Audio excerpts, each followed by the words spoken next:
I want to show you the book, Leadership. This is the book that I read, Leadership 2.0. And in this book, it goes through 22 adaptive skills that you can cultivate as a leader.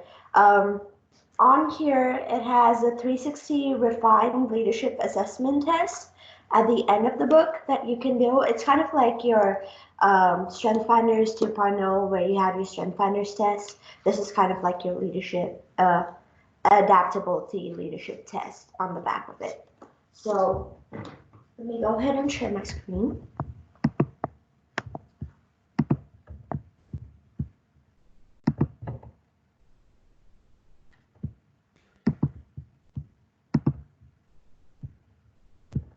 So the question that this book tries to deal upon is, are you an adaptive leader? Um, Sarah, I would like to ask you, what do you think makes a great leader? Hey, Charlotte, thanks for asking. I think having empathy for your team is one of the most important aspects of being a great leader. Yeah, so you think empathy is a good aspect to be a great leader. I think compassion is a really good quality to have. So great leadership is really hard to pinpoint, but at the same time, you know a great leader when you see one, when you see how they implement their skills into action. And that's what this book is trying to dive upon. It's trying to dive upon with studies and research on how we cultivate uh, this culture of great leadership. Because at the end, it's a mindset and it's a skill set that you develop. The book talks about two types of two types of leadership. It talks about core leadership. Now, your core leadership is your foundation. So basically, it's like your building blocks. And without your building blocks, your adaptive leadership is going to fall through the cracks. Whereas adaptive leadership, you understand like specific actions that world leaders take to get their teammates involved and to get people going through with their plan that they've put in mind. It's not innate abilities that we possess. It's more so practical skills that any leader can adopt to be if they put forth the effort to become a great leader. So core leadership is strategy, action, and results. And under strategy, you'll see vision, acumen, planning, and courage to lead. Now, the book talks about this specific sentence, which I really love a lot. And it's talent hits a target that no one else can hit, but genius hits a target that no one else can see. So basically, strategy is you having the foresight to see and anticipate like the hurdles that will come across and to make sure that you can maximize the most amount of success in your project. Now, Anwar, I want to ask you, how have you implemented strategy so far when it comes to spring orientation? Anwar? Hey Charlotte, thanks for asking. So for spring orientation, what I've done is starting asking other people what platforms that they would like to be using on for spring orientation. So I can kind of get feedback from other people. Mm-hmm. That's kind of the strategy that I've been using. Awesome. So see, that in that way, you can ensure that you are getting the most success out of your project, because I know it's kind of unfortunate that we cannot meet face to face right now, but you're trying to make the most out of the situation, and that's what good leaders do. The second part of it is action. Um, it's good to have curious thinking, but that's only going to stay on paper if you don't put forth the effort to get that curious thought into action. And most leaders, they desire uh, they want to know how to execute it rather than just holding that fact in their head.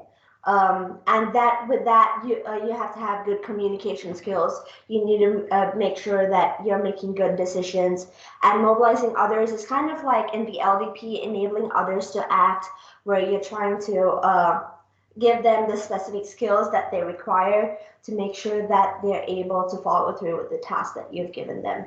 Now, results is risk-taking, results focused, and agility. The book talks about hard work alone being a myth to get results. Like, too far, there are so many obstacles that have been thrown at you, and without having a specific skill set to reach that finish line, you're not going to be able to get your results. So strategy and action play a huge role in you getting your results that you want. Adaptive leadership. Now, adaptive leadership, it really talks a lot about emotional intelligence. And emotional intelligence is self-awareness, self-management, social awareness, relationship management. And basically what it talks about is us as leaders being aware of our surroundings and being aware of how we take into our emotions and take into account other people's emotions around us and use those emotions to form quality relationships. So organizational justice, decision fairness, information sharing, and outcome concerns. Megan, how would you think organizational justice would affect your RSO with regards to leading them? Charlotte, so Megan's not at the meeting because her Wi-Fi is not working, but I'm calling her. So like she's listening, but I don't know how good she can see or everything else. I can't really hear very well. Okay, Olivia, how do you think organizational justice affects your RSO? Well, thanks for asking, Charlotte. For organizational justice affecting my RSO, so I would say for like information sharing for Timmy is a big thing for us because since we're a big organization like across the country and then we go down to chapters, sometimes things like don't always get passed along. But I think our leadership and Timmy works really hard to make sure that the bigger leadership lessons from Timmy as a whole organization across the country always somehow gets applied to our members, even though we're one of the smallest and newest chapters. Mm-hmm. So see, like, you want to make sure that all your members are heard and valued, and you want to make sure that their input is valued in the team, and that's where organizational justice comes in. Thank you, Olivia.